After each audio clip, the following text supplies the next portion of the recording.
We'll begin this segment in South Africa, where the rand weakened today after President Jacob Zuma's State of the Nation address that analysts and economists say did not deal with concerns raised by rating agencies.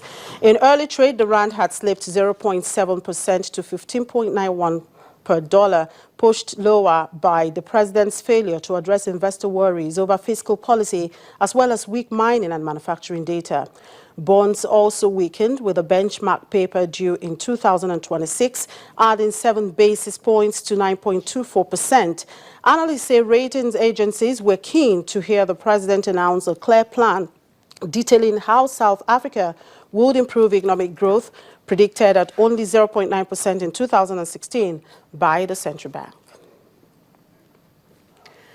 Mining firms in Africa are struggling due to weakening global commodities prices.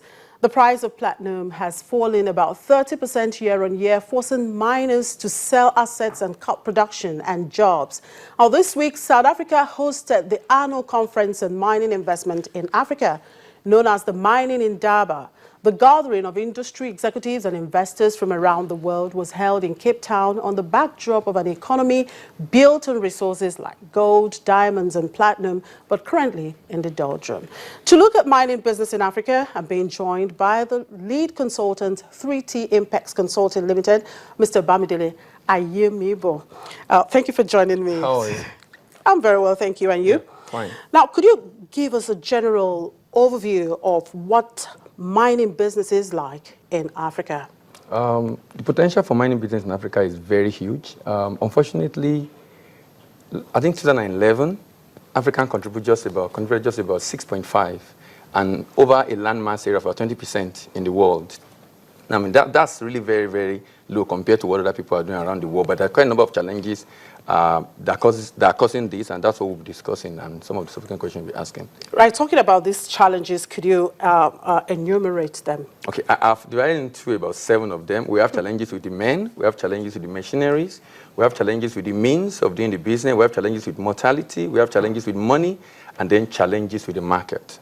Now, talking about the men, that's the people doing the workforce. Okay. So what sort of challenges are you, is it about qualification, and what sort of challenges do you have Qualification, very key. Mining engineers, number 1. Number 2, the community. For Nigeria, that's very peculiar to Nigeria, community where those things operate and the kind of challenges they give the people in that environment. Then the management of the mining business itself.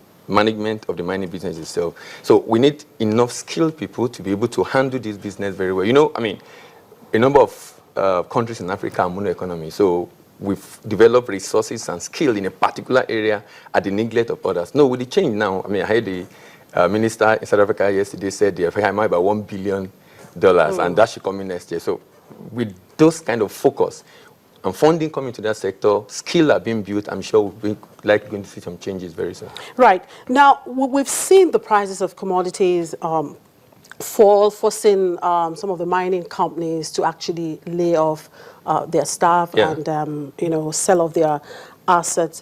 Where does this trend leave this industry? I guess this should be part of the challenges this yes, when I talk about market, that has to do with market. As long as we keep shipping our commodities, we'll have these challenges. Why? The people that are buying dictate the price. They are the ones that will tell you how much they're willing to buy. Now, when the economy is affected, that affects you. That's exactly what's happening now. So what we need to do is to begin to add value. For example, a number of commodities leaving Nigeria go to Asia. Now, by the time I add value to it, converting it to ingot, for example, my market expands. I can go to Europe, I can go to America.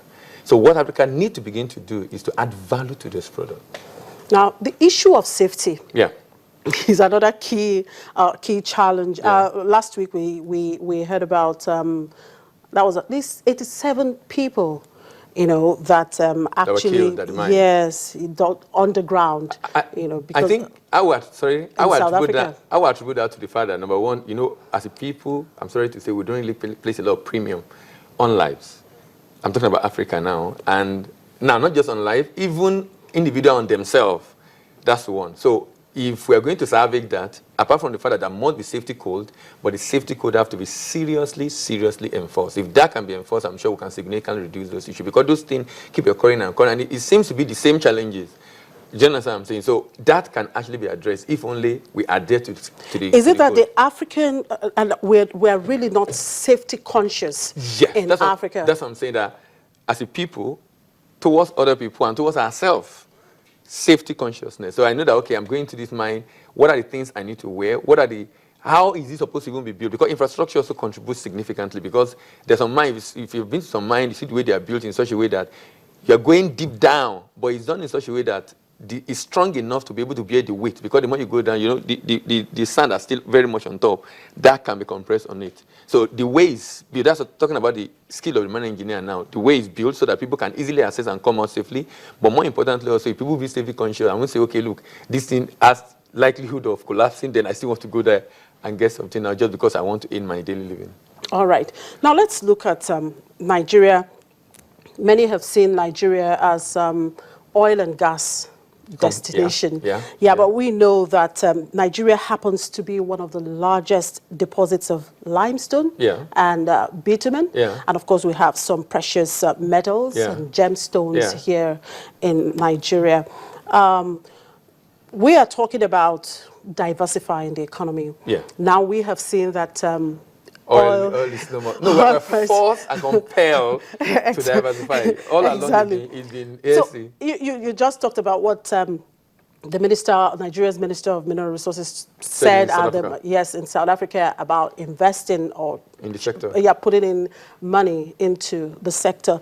Now, what really can we do to now change this idea of just seeing Nigeria as oil and gas destination to mining destination?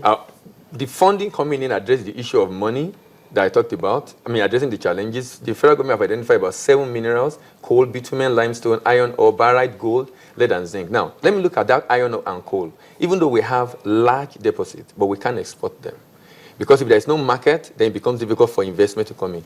Why? Infrastructure.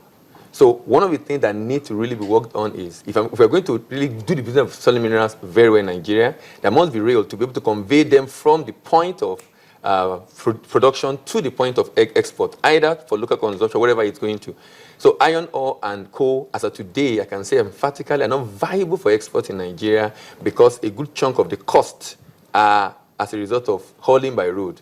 And that does not make it very profitable. Now, just a quick one. You are into exporting some of these mineral resources. What's our export volume like? I got a data from CBN, quarterly report.